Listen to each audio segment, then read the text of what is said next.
देखो यहाँ पर ये एक और बाइनोमियल थ्योरम में इंपॉर्टेंट क्वेश्चन आता है। जैसे हमसे कहा जाए फाइंड रिमाइंडर व्हेन 5 की पावर 99 इज डिविजिबल बाय 13। देखो इसका जरा मतलब पहले समझो। जैसे क्या होता है, मान लो आपने अगर 13 को 3 से डिवाइड किया, 3 4 12 और 1, इसका मतलब देखो 13/3 को ऐसे लिख सकते हैं 4 + 1/3।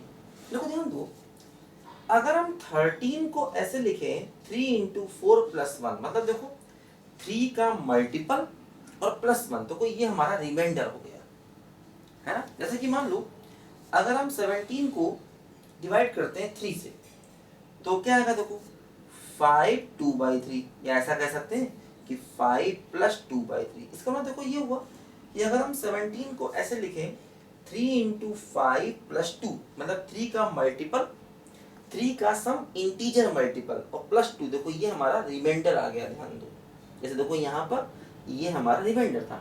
इसका मतलब अगर हम a को b से डिवाइड करते हैं और अगर हम a को ऐसे लिखें some integer into b + r, तो r हमेशा रिमाइंडर होगा अगर r 0 और a के बीच में है। मतलब जो रिमाइंडर होता है, पहली बात ध्यान दो, जैसे कोई यहाँ 2 रिमाइंडर है, तो 2 जो है वो 3 से छोटा है ना, 3 से डिवाइड कर रहे हैं, तो ऐसा नहीं है कि रिमाइंडर 4 आ जाएगा। रिमाइंडर जो है हमेशा उस नंबर से छोटा होगा जिससे आप डिवाइड कर रहे हैं, और रिमाइंडर पॉजिटिव भी होगा, है ना। देखो ऐसे यहाँ 1 रिमाइंडर है, आप 3 से डिवाइड कर रहे हैं, तो रिमाइंडर कभी भी उस नंबर से बड़ा नहीं हो सकता है कि जिस नंबर से आप डिवाइड कर रहे होंगे।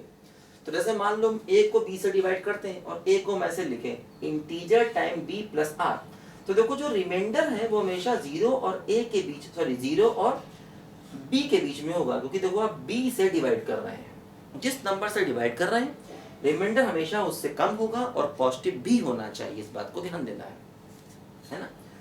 तो इस तरीके से हमें देखो ऐसे 13 से डिवाइड करना है, तो इसका मतलब 5 की पावर 99 को हमें 13 का मल्टीपल और +r इस फॉर्म में लिखना पड़ेगा। तब ये r जो है ये हमारा रिमाइंडर होगा जा करके, क्योंकि देखो 13 से डिवाइड किया जा रहा है, तो 13 इंटू इंटीजर + r, r क्या हो गया रिमाइंडर। तो रिमाइंडर जो है ये हमेशा, अब देखो जैसे 13 से डिवाइड कर रहे हैं, तो यहाँ पर जो रिमाइंडर है ये 0 और 13 के बीच में ही कुछ ना कुछ होगा, ध्यान दो, ठीक है। तो पहले तो हमें इसको 13 के मल्टीपल की फॉर्म में लिखनी है ना, 13 के मल्टीपल की फॉर्म में देखो हमें लिखना है। देखो ध्यान दो कैसे लिखेंगे, देखो जैसे अब यहाँ पर 5 की पावर 99 है जैसे, है ना, ऐसे देखो अपने पास है। अब हमें देखो 13 लाना है कहीं ना कहीं से, तो जैसे सोचो कि जैसे मान लो 5 से 13 ला सकते हैं, नहीं ला सकते हैं। 5 का स्क्वायर करें तो 26, 25 का स्क्वायर करें तो 25, 25 को लिख सकते हैं 26 - 1, और 26 में 13 आ जाएगा। तो हमेशा इस तरीके से हम कुछ दिमाग लगाते हैं। देखो जैसे मान लो हमने क्या किया, इसको ऐसे लिखा, देखो 5 का स्क्वायर और इंटू 49 इंटू 5 ऐसे लिखा।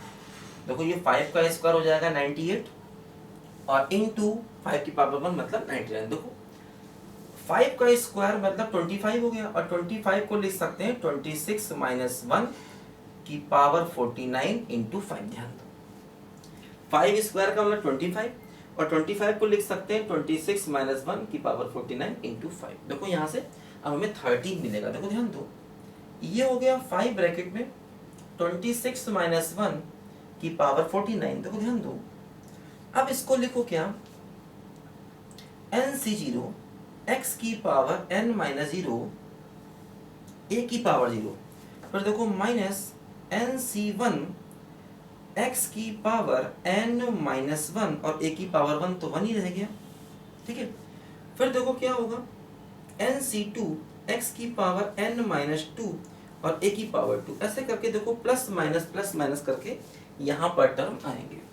और देखो एक अच्छी बात है कि हमें 26 मिलेगा, 26 मिलेगा मतलब हमें देखो यहाँ पर 13 का मल्टीपल मिलेगा। देखो ध्यान दो, जब हम लास्ट टर्म पे पहुंचेंगे तो क्या होगा, देखो 49c 49 और 26 की पावर 0 है ना, और -1 की पावर देखो यहाँ पर हो जाएगा 49।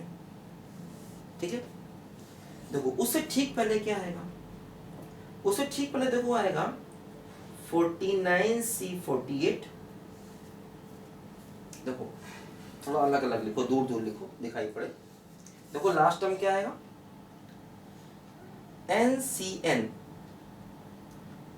x की पावर 0 और -1 की पावर 49। देखो इससे पहले क्या आएगा, आएगा 49C48 26 की पावर 1 और -1 की पावर 48। ध्यान दो, ठीक है। देखो ये आएगा, देखो क्या हुआ, जो हमारा लास्ट टर्म है वो देखो यहाँ पर माइनस में है ना, उससे उससे पिछला वाला टर्म प्लस में है, तो रिमाइंडर हमेशा पॉजिटिव होता है।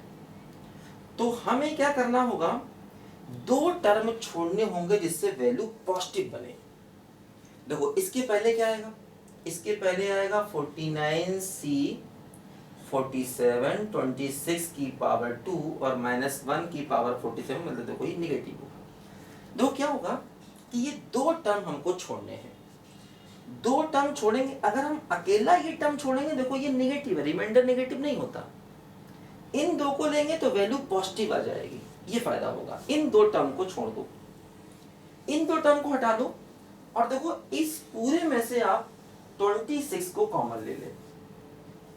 देखो क्या हुआ, ये हो गया, देखो यहां से ध्यान दो, है ना, देखो ये है ना, देखो क्या हुआ, देखो 5 ब्रैकेट में इसमें से 26 कॉमन लिया, तो साथ में जो आएगा वो अपने आप ही इंटीजर आएगा।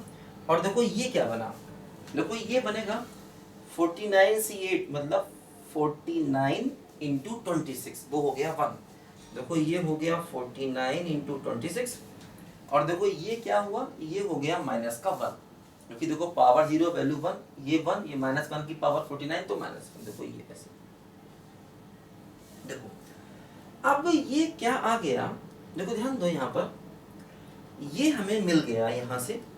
देखो जरा, ये हो गया है 5 इंटू 26 इंटू आई, और प्लस देखो ये 5 ब्रैकेट में 49 इंटू 26 -1, ऐसा देखो आ गया। अब देखो ये तो 13 का मल्टीपल है, अब हमें अपना रिमाइंडर इस पूरे में से ढूंढना है ना, हमें अपना रिमाइंडर इस पूरे में से ढूंढना है।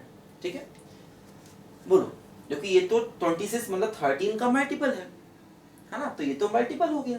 अब क्या ये रिमाइंडर होगा, अब रिमाइंडर जो है वो 13 से कम होगा, तो देखते हैं ये वैल्यू क्या बनती है। देखो 49 को 26 के मल्टीप्लाई करो, है ना, देखो ध्यान दो,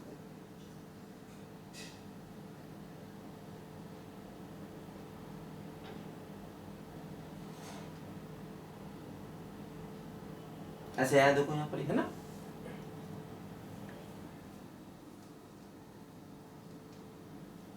ठीक है, देखो ये आ गया, और उसमें से 1 माइनस करो, तो हो गया 1273, और इंटू 5, देखो ये हो गया 5 इंटू 1273। अब इसको 13 से मल्टीप्लाई कर, अब देखो ये तो रिमाइंडर हो नहीं सकता, ये फिर 13 से डिवाइड हो जाएगा, तो इसको फिर डिवाइड करो 13 से। देखो ये क्या होगा, मल्टीप्लाई करो पहले,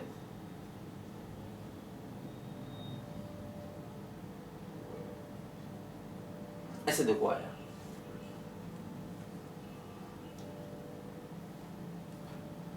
देखो ये। अब अगर इसको हम 13 से डिवाइड करेंगे फिर से, तो देखो हमें रिमाइंडर मालूम चल जाएगा।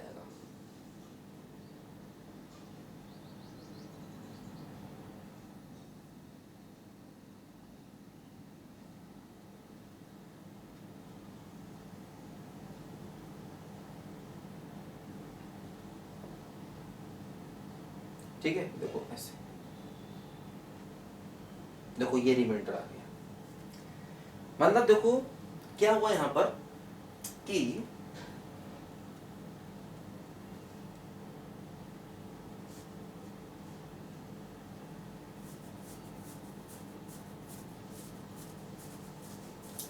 एक बार चेक कर लेते हैं, कोई समस्या तो नहीं है।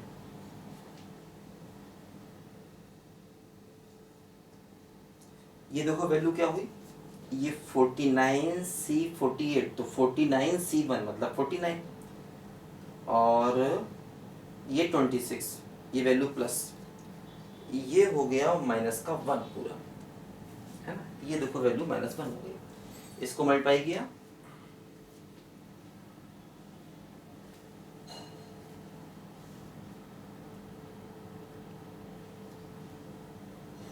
ठीक है, ये आया 1273।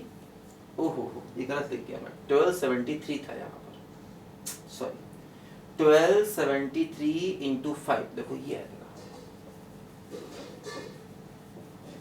तो क्या आएगा यहाँ से, है ना।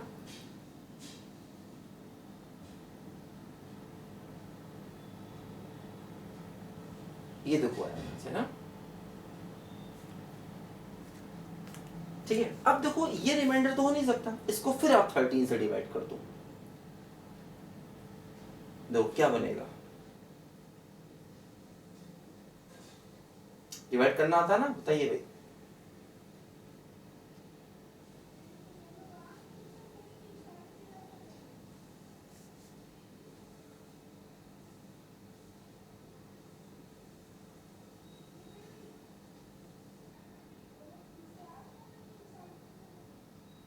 देखो ये 8 आ गया रिमाइंडर, तो फाइनली 8 हमारे क्वेश्चन का आंसर आ गया, क्योंकि देखो ये रिमाइंडर हो नहीं सकता, क्योंकि ये 13 से छोटा नहीं है ना। रिमाइंडर जो भी होगा हमेशा 13 से छोटा होगा। देखो जैसे ये 13 का मल्टीपल प्लस कांस्टेंट आया, तो हमने देखा आखिर ये जो कांस्टेंट है क्या ये 13 से कम है, नहीं है, तो फिर हमने 13 से डिवाइड करके उसको रिमाइंडर निकाल लिया, ठीक है। ये बात हमें यहाँ पर हमेशा ध्यान देनी है कि रिमाइंडर जिससे डिवाइड कर रहे हैं उससे कम आना चाहिए। अगर वो रिमाइंडर ज्यादा आ रहा है तो फिर डिवाइड करके आप रिमाइंडर को निकाल लीजिए, क्योंकि देखो ये हो गया 13, देखो 26 है ना, इसे 13 इंटू 2 भी लिख सकते हैं, तो ये 13 का मल्टीपल प्लस कांस्टेंट, और जो कांस्टेंट है वो पॉजिटिव होना चाहिए और 13 से कम होना चाहिए। देखो ये कांस्टेंट बहुत बड़ा था, हमने इसको फिर 30 से डिवाइड किया, तो फाइनली देखो हमको रिमाइंडर 8 मिल गया। ऐसे हमें ये क्वेश्चन करने हैं। कई बार थोड़ा टाइम लग जाता है, देखो थोड़ी कैलकुलेशन में हमको भी टाइम लग गया, कोई बात नहीं, थोड़ा कई बार टाइम लग जाता है, लेकिन क्वेश्चन का आंसर हम निकाल सकते हैं बड़ी आसानी के साथ में, ठीक है। लिखो जरा बच्चों इसको ध्यान से पहले।